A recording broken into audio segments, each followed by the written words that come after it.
Welcome to Binge. I'm Harry Judd. And I'm Alex Jones. Now, we are both so excited about our guest today. He's one of the greats, the king of rom-coms, you could argue, and he's fresh from the Oscars. Yes, and he will be celebrating, along with the rest of us, 40 years of comic relief. This guy is an icon of British movies. And guess what? He's got some brilliant recommendations. Yes, he does. Should we get straight to it? Right, Al, what have you been watching? Well, this week we watched a very, very nice film. Oh, a nice film. Yeah, and I don't often go for films because I don't think I've got the attention span these days. I know what you mean. Quite simply. I feel like I have to be in the cinema to concentrate on a film. Or we need to start early, and that rarely happens. Yeah. But on Sunday night, we'd managed to bath the children and get them to bed at a reasonable time. And then we thought, shall we watch a film for a change? And so we watched a film called A Man Called Otto, which stars Tom Hanks. And really, it's a film about loneliness, and it's an exploration into human emotion, but it's very calm and very serene, and it is just lovely. I cried buckets. Did you? Yeah, because A Man Called Otto is about this man called Otto, obviously, who's lost his wife. So it looks at grief, and it looks at what's left when your life partner has suddenly died. Mm-hmm. And he nearly does something very dramatic, but I won't spoil it. Yeah. But he's pulled back from the edge by a young family that moves in opposite. And they're really fun and really chaotic, and they turn his life around. And we both absolutely loved watching this. Oh, that sounds nice. So that might be one for me and Izzy then. Definitely. Okay. Can't recommend that enough. Nice. What about you? So I was invited to the screening of Billy Munger's new documentary that he's done for Comic Relief. Oh, I see. Yes. Is it a challenge this year? It is. So as you know, he did one, I think, about 4 years ago. And this time, as you'd imagine, they've stepped it up.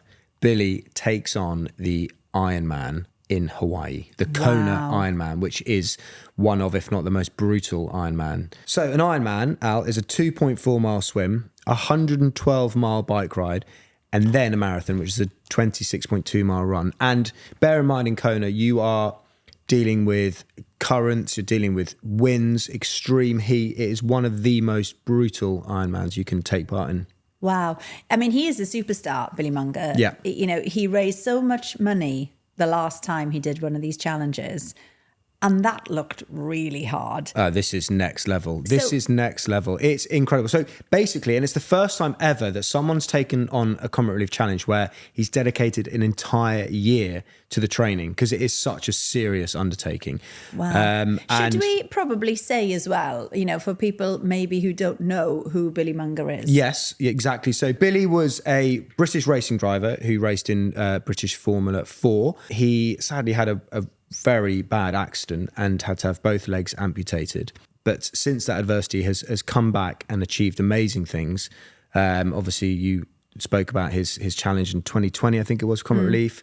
I did race across the world with him, which was hugely challenging for him physically, and got to know him doing that. And he is just the most lovely guy, with his sister Bonnie. And so, I was asked to go along to the screening and do a Q&A with him afterwards, which was an honour to be asked. And it's the most moving documentary. You really see the highs and lows of what Billy has to go through training for this Ironman, and obviously the obstacles he has with his prosthetics, and the physical pain and the mental pain that he goes through to try and achieve this challenge. The amazing support that his family gives. It's very moving. There's another, you can digress into a story about something his dad goes through as well. And it's a really great watch. And also, not only is he doing this Ironman challenge, he's also going for the world record for a double amputee. And when can everybody else watch the documentary? They can watch it tomorrow night, Al. Can they? They can. On BBC One? On BBC One, exactly. Fantastic. Well, with that in mind, let's get the man who's behind Comic Relief and has been for the last 40 years on. He's our guest today. Joining us now is the undisputed king of rom-coms. He's gifted us with some of our best love classics, from Love Actually to Four Weddings and Notting Hill. He's just received an honorary Oscar and is now getting ready to mark the 40th anniversary of Red Nose Day, which has raised over £1 billion for charity. It is, of course, Richard Curtis. Is that okay? Oh, Are you that's happy with just that? lovely. Yeah, except I think it's now 1.6 or indeed 1.65 billion. It's gone up. That is amazing. It's a Noticeably. staggering amount, isn't it? I think most of the money came from It's All About You, the McFly single. I think that made about 900 million. And then we made 100 million when you climbed up, Oh, did yes. that stupid Scaled thing on the the wall, rock. nearly Yeah. died.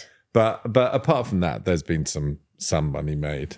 And But I'm very this proud of year, it. it's 40 years. I know, 40 years since we first stumbled into it, because 40 years ago we did a thing on the Noel Edmonds late breakfast show where we were live from a camp in Sudan, I think. And then then we did a live show in the West End for a couple of nights. And then we thought, oh, why are we doing that? We're TV people. Let's do a 7-hour TV show every year. So no, it's been a long and mysterious and fabulous journey. So how quickly did you decide for it to become a yearly TV show? Was that after the first time you did it? Or It took a while. There was I don't know if you remember, the Young Ones did this amazing single with Cliff Richard, which I thought of on the road in Ethiopia when I was desperately trying to think of ways to make money. And then, it was directly after we'd done the stage show in 86 that we then thought, this is mad. We're TV people. Let's do the TV thing. And then it's just rolled on from there. And actually, it was every 2 years we used to do it originally. Yes. To allow time for more comedians to bubble up into the ether. But then we got greedy, or the need got more. And we did Sport Relief. Yes. And then now we do Red Nose Day every year. So 1.65 billion and counting, hopefully, Yes, on yes. Friday the 21st, another fantastic night of television. I think it is going to be a fantastic night. What I have would we got, strongly recommend people to watch. And then there are lots of really, I'll talk about them a bit, really great appeals, but the comedy stuff is great. There's a very funny Strictly Come Dancing sketch. There's a very amusing Chabadi G joins the Gladiators sketch. I'm very excited about the fact that we're pretending there's a movie called Oasis, The Reunion, the movie. And you kind of see 9 minutes of that with the two guys from The In-Betweeners reuniting, playing the two Playing Noel brothers. and Liam, really? Yeah, exactly. Amazing. You know, the brilliant thing about it, every year is such a treat. And growing up, probably the same with you, Harry, it Absolutely. was one of those dates in the calendar that you'd look forward to because it would be such a fantastic night of TV. How on earth, and I sort of know the answer to this, having been roped into many a challenge with you and Emma, but how on earth do you convince all these people to do all these brilliant things? Well, often you don't have to. The point is, I really believe that people are fundamentally, kind. I think, oddly enough, there's a sort of rumor now that people are getting tougher and less caring. I think actually, as people see how hard the world is, people are feeling more keen to do the thing that they can do. And whenever you ask a famous person to help, actually, they'd have to be slightly mad to say no. If you say to someone, when we came to you four boys and you said to them, will you make a song? You'd have to be sort of mad not It'd have to be say, horrible. Yeah, no, 99% of people in the public, if you said to them, can you give us a few days and you can actually save precious lives, they'd say yes. So the answer is, as long as we have ideas and as long as we can create an environment where people can do things they want to do, I think that's one of the things we've always said, do a thing. So we said, to Asim, what do you think would be funny? He said, I'd like to be on Gladiators. And there's a lovely sketch, in Not Going Out and Beyond Paradise. Yep. The leading woman is the same actress. And we've done a thing where the two shows meet, but there's a lot of confusion because she's married to Lee Mack and Chris Marshall.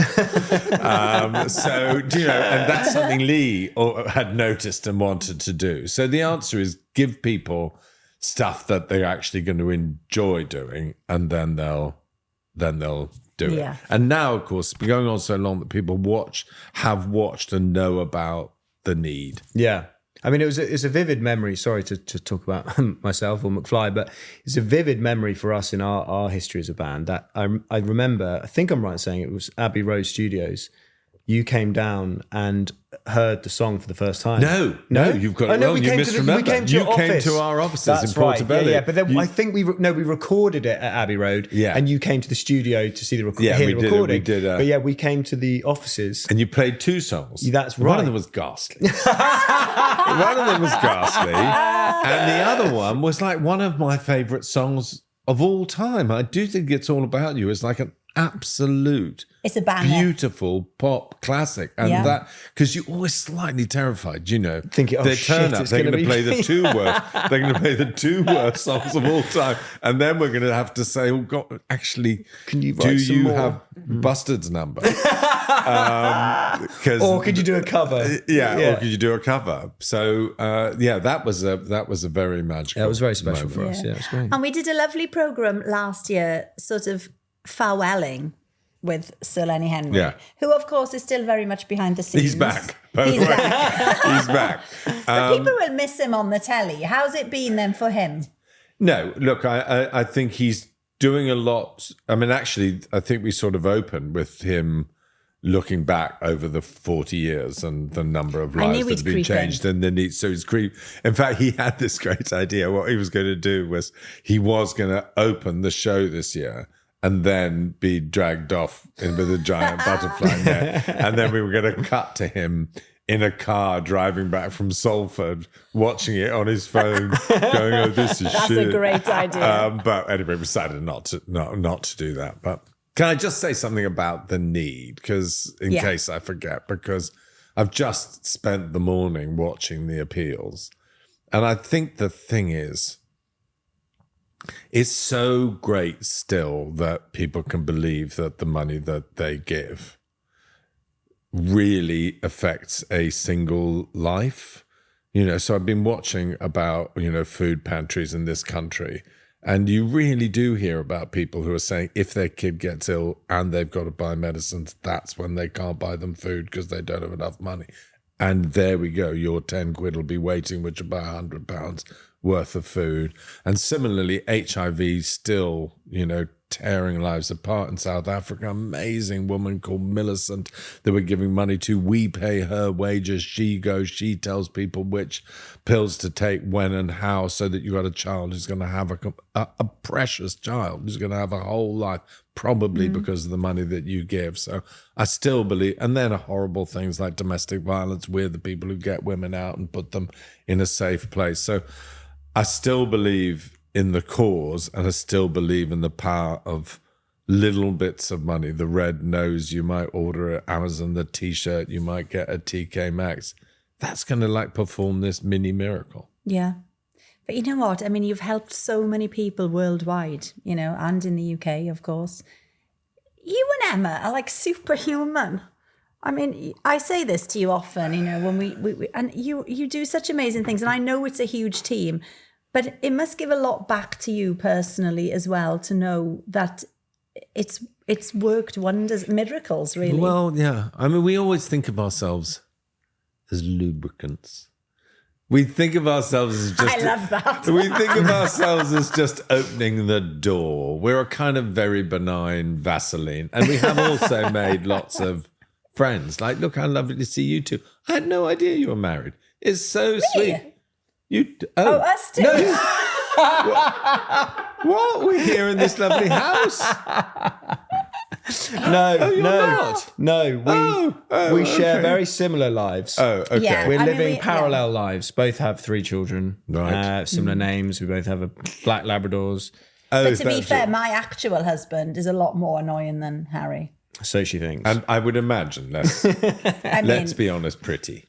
So, Comic Relief, 21st of March. Yes. But it's a whole week of stuff. Whole week of stuff. So on the 19th, tell us about what's happening that night, because Harry will have already spoken at this point about Billy's documentary. Yeah. The race is on. Billy Monger. I haven't seen it, but I believe it's a triumphant result and incredibly moving. Well, yeah, I don't want to give too much away. I mean, I heard someone when we walked into the screening saying, "Oh, have you bought tissues?" And I sort of thought, "Oh, right, okay, what's going on here?" And by the end, I was literally like, People must watch it. Billy is such a remarkable young man. I mean, he sort of embodies both the generosity of spirit, but also the way that you can get over hard times. And that's what we all believe in. Yeah. Comic Relief finds people whose lives are hard and, can help fix them. Yeah. And Billy, God, he's a remarkable young man. And the things that he's done with his, adversity, with his terrible accident. It's such a brilliant documentary, and so many reasons. As you say, Billy is a special boy. I mean, I don't know why I call him a boy, but he's just such a sweet boy, isn't he? He's so lovely. And he seems very young, doesn't he? He does, yeah. And he achieves incredible things in the documentary, but you also see the impact, his accidents had on his family. And also he goes around and visits communities that are helped by Comic Relief, which is very moving. And yeah, I don't want to give away too much because there's a bit of a twist at the end as well. So we'll definitely watch that. Definitely watch our show. I assume everybody who's listening to this watches every episode of the one show.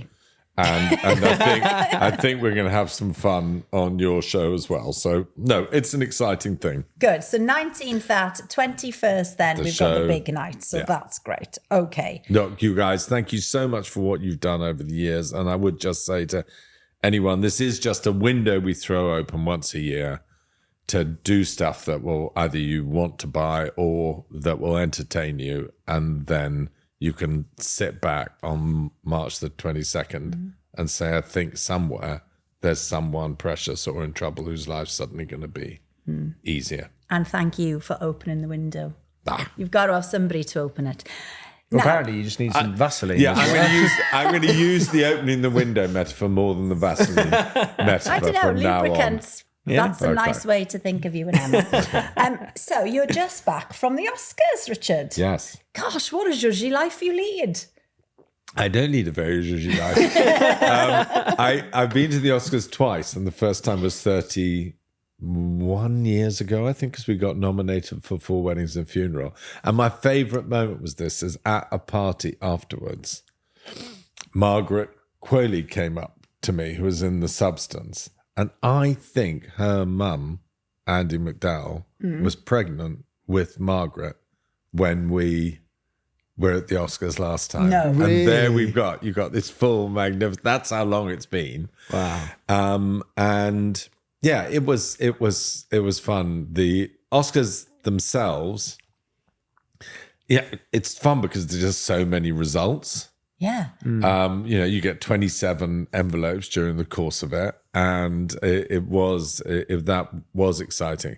And then the party we went to afterwards was so blinding. I mean, I took my 2 boys. And where was it? Tell us It was a everything. Vanity Fair party. Yeah. How old are your boys? My boys are 21 and 27. Amazing. I mean, the first 5 people they saw were Doja Cat, Cardi B, 3 Kardashians, as they put it, Timothy Chalamet, Coco Gauff, Wow. a guy called Russell Westbrook, who my son Jake says is the greatest basketball player of all time.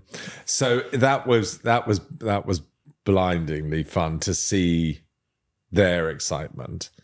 And then for me, I've just been in the business such a long time. I actually have friends, people who I've known for ages. And so unlike it being a sort of scary party, it was actually a nice catch-up. It was a nice catch-up, yeah. Well, how does it compare to 30 years ago? What would be the stark differences? Well, the stark difference is 30 years ago, I remember we went to the thing. We were so relieved to lose. I was so confused. So confused. Really? Well, I thought we'd won for what is the smallest amount of time there is, a nanosecond, because they said, and the winner for best film is and on the Yeah. but it was Forrest Gump, unfortunately. But for one moment, I thought we'd won. But if you're going to lose to anybody, I mean, Forrest Gump, that's all right. That isn't was all right. But so the difference is that Emma and I didn't know anyone. And we spent the whole party with, Emma had before the invention of the iPhone, a little small instant camera. Yeah. And she would like hide the camera. I would stand behind Tom Hanks and point at him because we didn't know anyone and we didn't care if they thought we were foolish. So we've got these 20 pictures of me pointing at Harrison Ford and pretending to strangle Meg Ryan, all of that. So I didn't know anyone. And this time we sort of know lots of people and they've become friends. And who was going to take the responsibility of making the speech if you had one? Was that falling to you? For weddings, well, no, because I got nominated for a screenplay thing there. So I would have had to make that one. Did you have something prepared? But I was like confused. I had an 11-minute speech ready. 11 minutes? And I only would have Is had that 20 allowed? seconds. No, I tell you, it would have been a better speech. Quentin Tarantino won. And him and a guy, I think, called Roger Avery. And they stood up and the guy said, wow, I really need a slash. That was his speech. And I thought I could have done better than that. Exactly. Yeah. I would rather listen to you than Quentin Tarantino. The speech that I want to know about this year was the I think the songwriters that won for Amelia Perez. Yes. How was that moment in the room when she started singing? Because when it's they were great. Was it because when it's clipped online, it looks a bit? No. I think what you long for is for people to be able to express personality rather than just thanking their agents. And you could suddenly see, oh, that is the person who would have written Amelia Perez. Yeah, right. Do you know what I mean? She's full of zest and confidence and quirkiness. I think that was a. I think that was. It was okay in the flesh. Yeah. Okay. And do you know something like the Oscars, Richard? Do you look forward to it, or is there a little bit of dread? I looked forward to this because it was really just me and the boys. I actually got this sort of honorary Oscar, which is not mine. It's like everybody's because it was for comic relief. And But congratulations, everything like nonetheless. that. Amazing. And I was very, very nervous about that because it was like a big room and I did have to make quite a long speech. And then what happened was that they got someone to introduce me before I made my speech. And that someone was Hugh Grant. And if you go online, I mean, he was rude about me for 9.5 minutes. I've seen it. The It's first, so I mean, I good. thought there would be some moment when he would say, and he's done some nice things. But like his opening was, he told a story about me and he said, and this is the arsehole to whom you are giving this award. And that was the nicest thing Oh my he goodness. said during the course of his Wow. eulogy. And did you feel it went well? Were you happy? Yeah, it went Good. It went okay, but partly because Hugh had stopped it being the boring award. Right. Do you know, if he'd been very wholesome, and therefore, people were more open to it. But that was it was a lovely evening. Lots of people have mentioned Anora, haven't they, that have been on here. Yes. And Do you love that film, Richard? What's I love your that take? film. Yeah. I love that film. I haven't actually seen The Florida Project. That's the next film I'm going to watch, which Okay. all of my family say is his masterpiece, which was sort of his first film. But I thought Menorah was absolutely remarkable, very funny in the middle. I don't know if people have talked about this. And I bumped into Sean Baker, who made it, and he said, I'm sorry, but he said, this is my tribute to your films. This is the closest I can get to romantic comedy. And when I saw it, I thought, wow, it's not very close.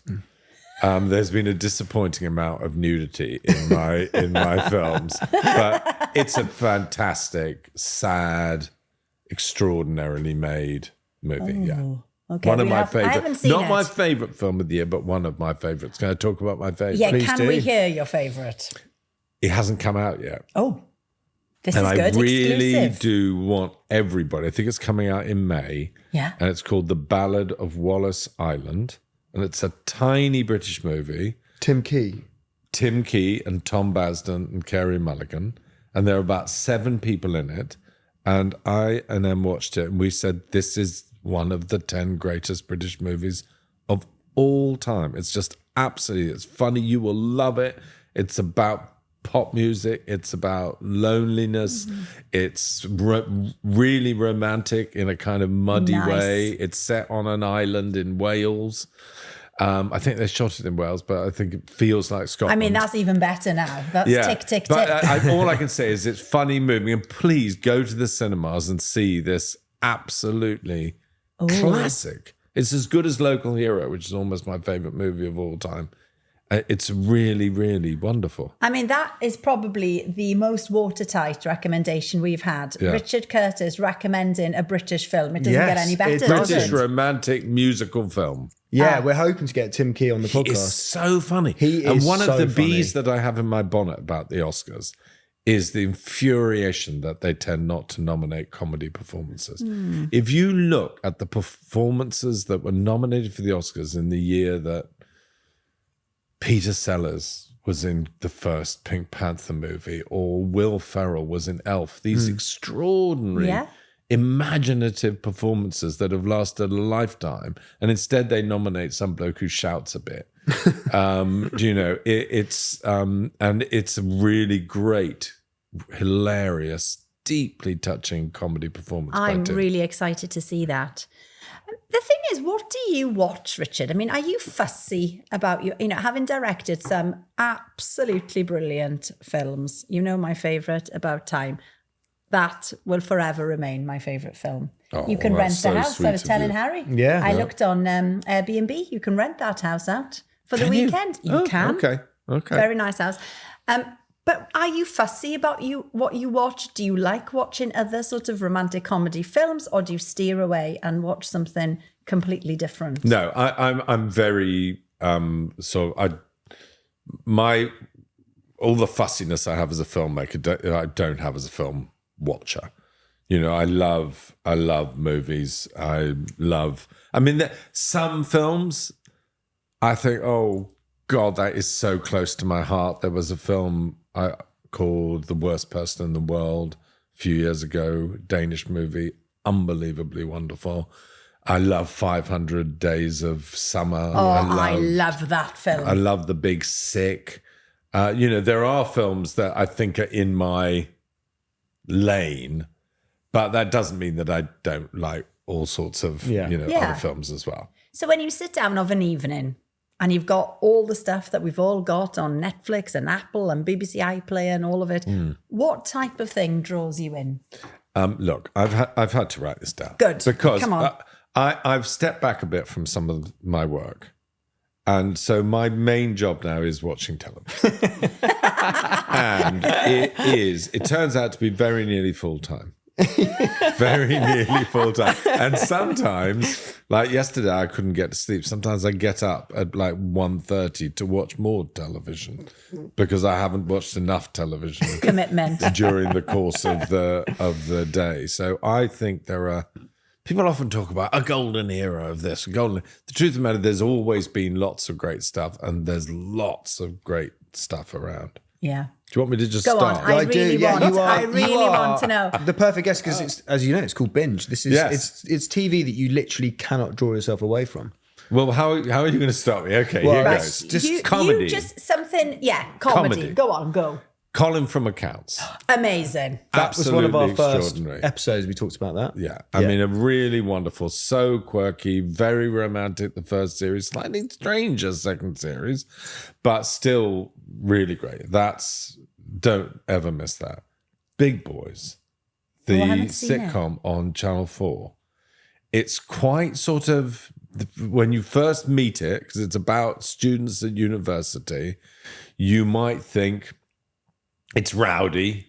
There's some jokes that I either don't get or don't like, but it's really funny. You grow to love all the characters, and it is one of the most profoundly moving television shows I've ever seen. The final episode of the third series is as great as James and Ruth's Is it? Really? Gavin and Stacey? I mean, you've got to have watched it, but I remember we watched the first episode of Big Boys Series 1, and we thought, we like it. And the next day we watched the other 5.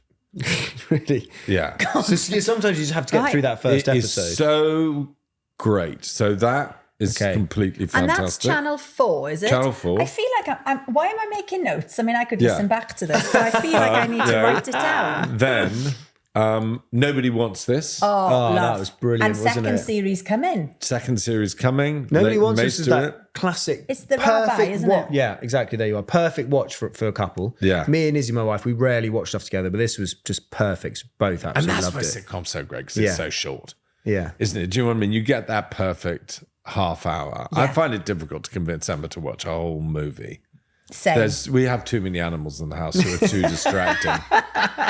We've got 11 at the moment. 11 because someone had 6 kittens. Go on, quick inventory. What have you got? 6 kittens, 3 cats, 2 dogs. Wow. What Are are the you dogs? going to rehome those kittens? Because I keep saying Yeah. seeing them. No. They're all. We're not. We may keep one if things don't go Yeah. right. But so yeah, a movie's difficult, but sitcoms are perfect length, can be a perfect form. So I think those are my 3 favorite comedies at the moment. Those are good. Okay, let's go on Drama. to drama. Slow Horses, masterpiece. I think Everyone's really loving Slow fun, Horses. really funny. Can't wait for them to do a new series. Lovely that people who you like in the show get killed. That's always fun. A amazing show. I said to Charlotte Moore, who is sort of in charge of content at the BBC, I said one show last year. When we were at the one show, and I said to her backstage one show, and she said, "Watch Kin." Oh, yes. And Kin is extraordinary. But that's on the BBC, isn't it? Yeah. Yeah, extraordinary. Yes. I don't think it feels like there's not going to be a 3rd series, but honestly, it's like The Godfather meets Macbeth in Irish accents. Have you seen that, Harry? No, but James, our producer, has that as a strong recommendation from James Yeah. as well. So that will be on my Kin list. is really amazing. I've got 2 more for you. Yeah, go One on. at the moment, well, Severance, I think, is extraordinary. I'm finding this new series really hard to fathom, but still great. But Does Emma like Severance?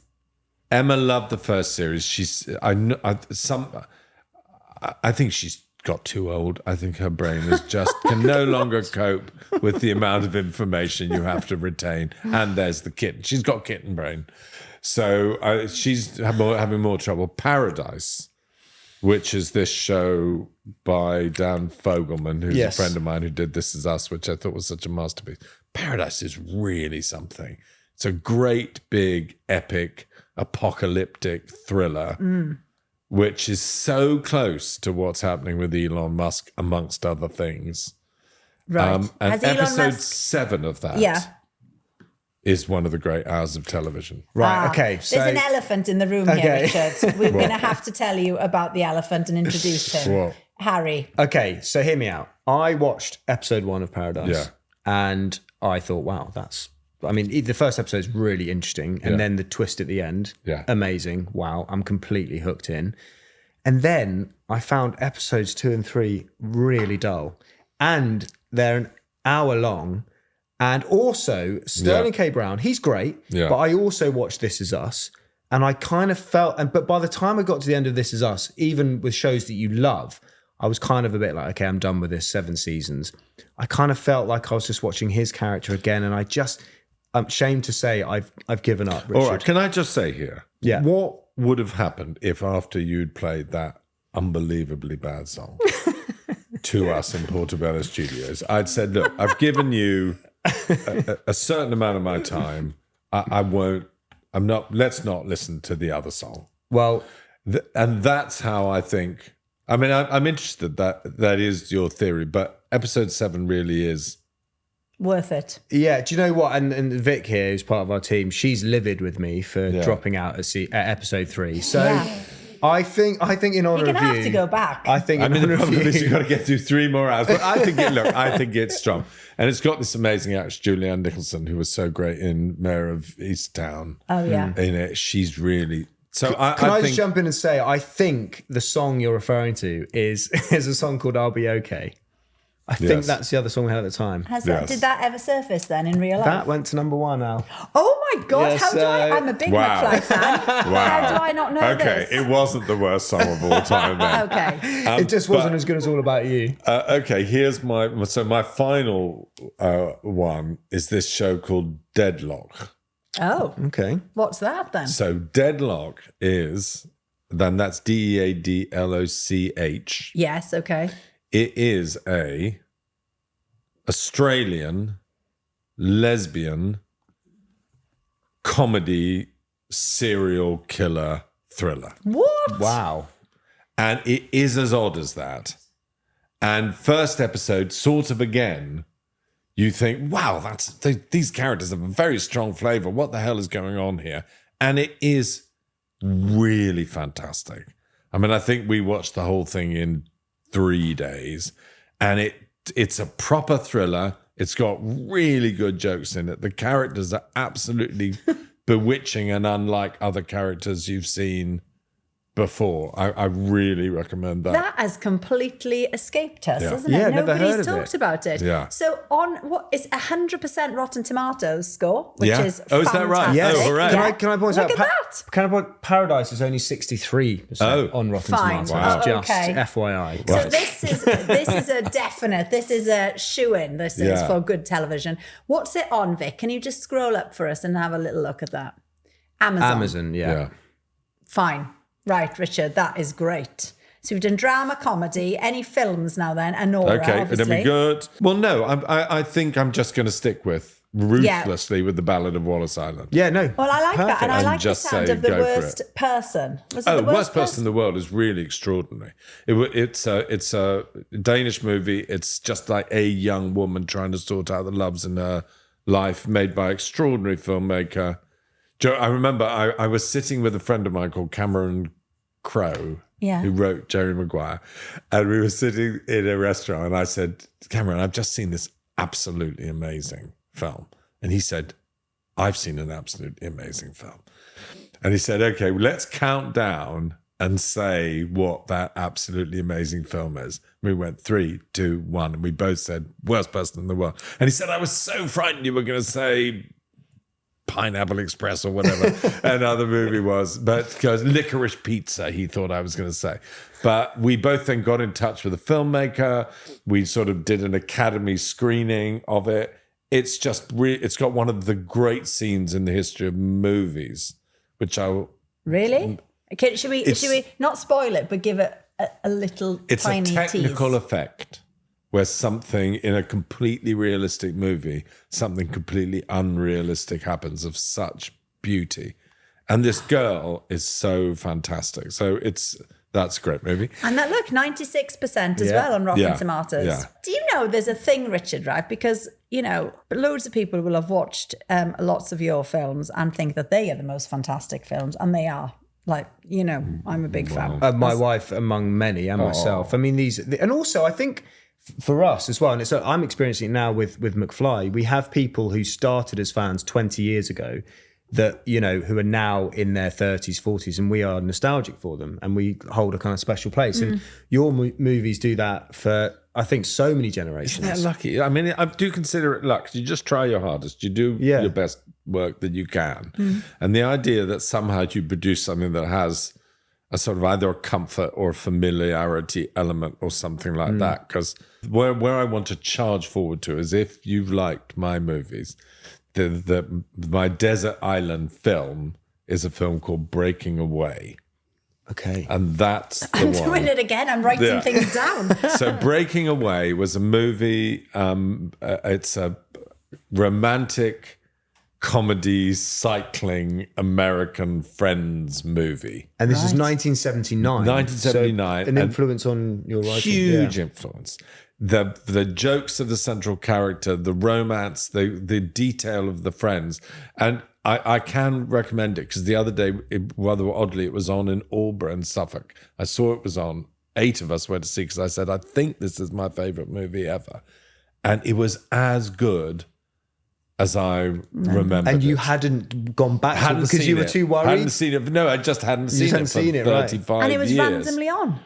Yeah, it was randomly on in a kind of retro season. Little cinema thing. It's a really great movie, and very much. There were about like 5 movies that I'm very aware must have influenced me when I started to make movies, and this was definitely one of them. Yeah, that power of nostalgia is huge. I mean, for me, with your movies, it would be 4 Weddings and a Funeral. I can't choose.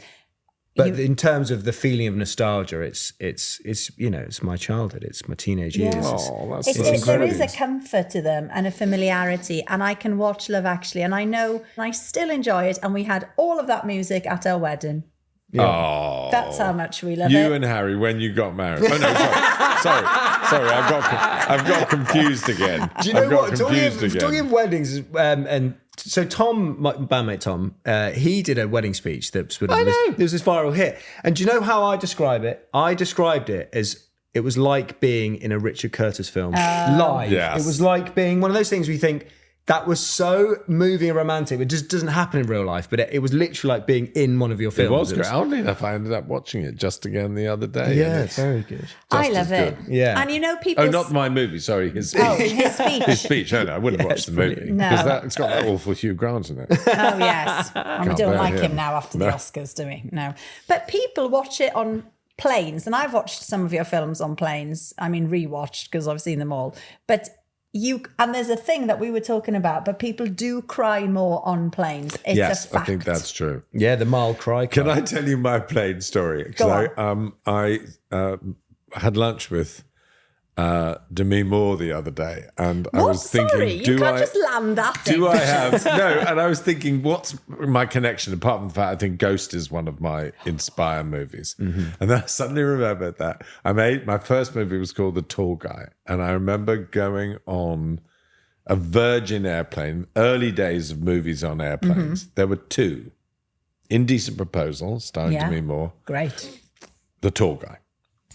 And I thought, what I'm going to do is I'm going to go back to the back of the plane and walk forward and count how many people are watching Demi and how many people are watching my thing.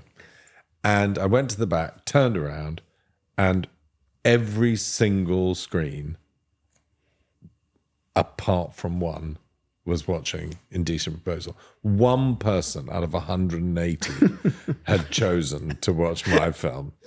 And so I thought, okay, that's a bit depressing, but let me try and understand my demographic. Let me try and see who the person is who's watching. And I went back down the plane to see who was watching my movie, and it was me. I turned on my movie, so no one was watching my film at all. So anyway, I told her I was angry about it, and she. It was a good conversation at lunch. How come you were having lunch with her? Because actually, the substance was made by Working Title, Fine. who've made all my. I see. My films. And is she? What? How is Demi Moore in real life? Amazing, actually. Is she? Yeah, really rounded and sorted and intelligent, very sensible, deeply, good perspective. I loved Ghost. I mean, that you've just reminded me of how brilliant that is. That was, it's and I kind used of to perfect think movie. I wanted hair like her, and I'd never seen somebody with cropped hair. And I thought Took a lot of courage, that cut. Amazing. Yeah. What's your favourite performance from your films? Can you say that? That's a hard Wow, one, that isn't it? is. Because it's like picking a child. Can I just suppose. jump in quickly and say one of my favourites is Rowan Atkinson in Love Actually. Oh my gosh, yes. The present rapping. Oh yeah. Because I feel we can all relate. Not the situation of why he needed to hurry up, but when you're in a rush. I still get that, and I don't know whether or not they're doing it. No, I don't know whether it makes me now when people are slow. I don't know whether Rowan, having done that, makes me more understanding, or whether it's just made me angry. I want to say to them, I know this shit. Get on with it. I don't need all that. It makes you anxious, doesn't it? When you watch every time, so good. Even time 25 or whatever, I'm still anxious watching him do that. I don't know, and so I'm going to have to say the first thing that comes in my head, because if I reflected on the movies, I'd feel the first thing that goes to my mind is how funny Rhys Ifans was in Nottingham. Oh, amazing, yeah. Do you know, there's not a single bum note, and he's completely realistic, and he was so funny. And all praise to Roger Michell, who directed that movie. The moment he read the script, he knew he wanted Rhys to do it. And I said, well, can't we see lots of people? This is I hope, a really funny part. There are some great comedians. He said, I think I'm right. Oh. And Rhys was the first person to audition and the only person to audition. And that part fills me with joy. Yeah, he is perfect in it. I mean, you can't even imagine it being anybody That's when he else, can opens you? the door, isn't it, to the paparazzi in his pants. Oh my God. We could literally talk for all day here. We could. I just want to quickly jump into Blackadder and Vicar of Dibley, because obviously those were... Vicar I've still got some books to recommend. yeah, but no, sorry, we haven't, no, that's we what will I'm come saying, back we haven't to got that. books or Oh, yeah. podcasts. Because I heard recently you telling the story about when you were, in your early days, you were originally doing some stand-up, and you... Sort of performed sketches. I never said, ladies and gentlemen, this is Yes, what I but think it was... is funny. Would you mind just sharing again the story of what put you off sort of going up on stage? And it was with, when you'd seen a certain... Rowan? Yes. Oh, yeah, no, it was tragic. So I was doing comedy things. I thought I was going to be an actor. Mm-hmm. I mean, that's what I hoped to do at 18. I couldn't get cast in anything because I've got such a dull face and uninteresting body and posh voice. And so I started writing little comedy bits. It seemed to be going well. I thought, not that I would do it as a job, but that I might be, funny. And then I saw Rowan on stage. And the first time I saw him was performing a sketch in a little room. And it was like the Beatles. He was just absolutely and utterly extraordinary. And I was absolutely and utterly terrible. And I lost all confidence in about 3.5 minutes. And then Rowan, for the next 5 years, really helped with that. So if ever I'd written a funny sketch for 2 people and I had any funny lines, Rowan would just steal them. And there was it's just an example of how bad I was. So when Rowan did his West End show, which he described as a one-man show, even though I'd written it and was in it and was on stage for like an hour. And I once complained to him and said, Rowan, is it a one-man show? And he said, no, you're absolutely right. And he was on the radio a few days later and he described it as a 1.5-man show. And I said, let's go back to one-man show because it'd be described as half a man. So there was a show and David Bowie was in the audience. He came to see it. And he came backstage afterwards, this greatest of all humans. And he walked into the room and Rowan and I were in the dressing room. And he said, hello, Rowan, that was lovely. And then Rowan said, and this is Richard. And David looked at me and my face did not ring a bell. He had been watching me for an hour. There were only 2 people in the show. The other one was me. But I was so blinded by Rowan's brilliance. It was like the sun. The sun in his hand, he couldn't see anything else. And you could tell he had no idea who I was. Oh my goodness. And because he was quick, he thought, well, okay, the only other person on stage was the guy playing the piano. Mm-hmm. So he said to me, oh, lovely to meet you. I thought the music was great. And I didn't want to argue with the thin white duke or whatever he was. So I said, thank you very much, Mr. Bowie. And that was the end of my relationship with him. But yeah, so that was the reason I became a writer, because Rowan was such a brilliant performer. I think we should give Emma's podcast a little mention. Thank you. It's really good. If you, my Emma Freud is doing the Archers podcast, which is on BBC Sounds, and it is so rich. We've been listening to the Archers. She's been listening to it forever. I can't avoid it because she listens to it.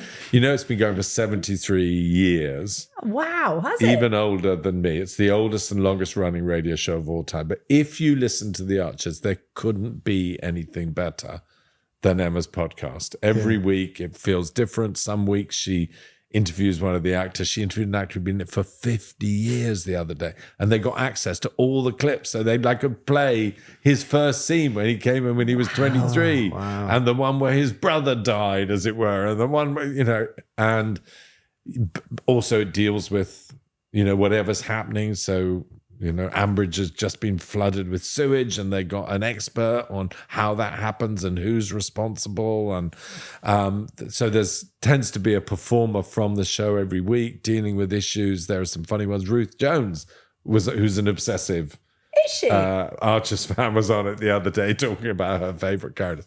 Anyway, I would strongly recommend, if you've ever listened to the Archers, once a week, Emma Freud, Archer's podcast. So I think you talked about the film you would take to the desert. Desert Island Breaking Away. Yes. Right. So I think so. I'm also thinking, by the way, if I had to just watch a film again and again and again, it might be Elf, which just because it just fills me with such joy. I'm trying to think of any film I'd like to watch over and over. Yeah. Yeah. Because Elf's a good it's one. like the definitive happy idiot. Yeah. So we've got movie, Yeah. Book, podcast. Okay. You can take one to your desert island. Book is a strange one, but it's a book called The Man Who Was Magic. And it's written by Paul Gallico. And I think it's sort of a children's book, but it didn't seem like that to me. It's an extraordinary book. I would love to have, I tried once, I would love to have made it into a movie, but it wasn't sort of quite my area. But it's a beautiful book about a world in which the only job is magic. All the men are magicians, all the women are magicians' assistants, and someone arrives in the town who actually can do magic. And when was this written? Is this Probably years and years 63 ago? or something like that. Oh, fine. It's quite hard to get hold of. I think you might have to... Well, look, if you look up there, it's really quite expensive on eBay. Well, the problem is, I think it might be out of... Can somebody republish it? But I've got lots of copies if anyone wants to get in touch. But anyway, that's because it's about... There's an amazing bit where someone says to him, how do you do magic? What? That's unbelievable. And he says, look around. There are bees there. They eat some stuff. It turns into honey. There are cows there. They eat some stuff. It turns into milk. There's a tree. It explodes with color in it. Just says the whole world is magical. So if I was on this ghastly desert island on my own, that's the book that would remind me how beautiful the world is. So, okay, so The Man Who Was Magic as your book, and then podcast. Oh, obviously, that's The Archers. That's The Archers podcast. The Archers podcast. Seriously, You get to listen to your wife. That is the one that I like. But I'm we'd not going to probably stretch. let you take The Archers as well, so that you can have double the amount. So you've got all right, shitloads, and then you've got no time to come back from the desert island because you've got a lot of work to do. Yeah. Archers based. The boat goes by. I say, no, look, sorry, but I'm in the middle of... It'd be like a metaphor, because whenever I come to the kitchen at 7 minutes past 7, because the Archers are on at 7, I'm just... if I start to talk. And that's what I'd say to the boat going past. I'd say, no, go away, come back in 18 months. Yeah. Richard, thank you so much for your time. I feel... Well, it's been a pleasure. I must do some work now, because it now appears as though I spend my whole time just watching, reading, laughing. But there are a lot of wonderful things out there. And I'm slightly stepping back from the work that I've done, and I'm doing odd little things. But one of the reasons for me thinking I want to, make fewer movies, let's put it that way, is just that it takes me 2 years to make a movie, and it takes me 2 hours to watch a movie. And I like other people's movies more. So better watch other people's films for 2 hours each than make a dodgy film of my own. But I think, you see, people like us would argue, who love your films, that actually we would like some more Richard Curtis ones. So will there be more? Do you know, I don't know is the answer. I'm waiting. Come on, Richard. Have a little bit of downtime and then get back to it for a that's bit. also an interesting thing, just to see whether or not I Something get in comes. moods or think of things. I mean, I think, for instance, now, if I thought of About Time, I probably would have made About Time. But the weird thing about Time is the message of that movie is live happy days. Don't focus on spending 2 years doing something which you hope will turn out well.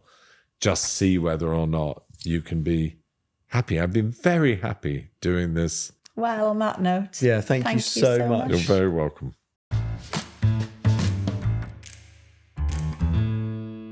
That was awesome, wasn't it?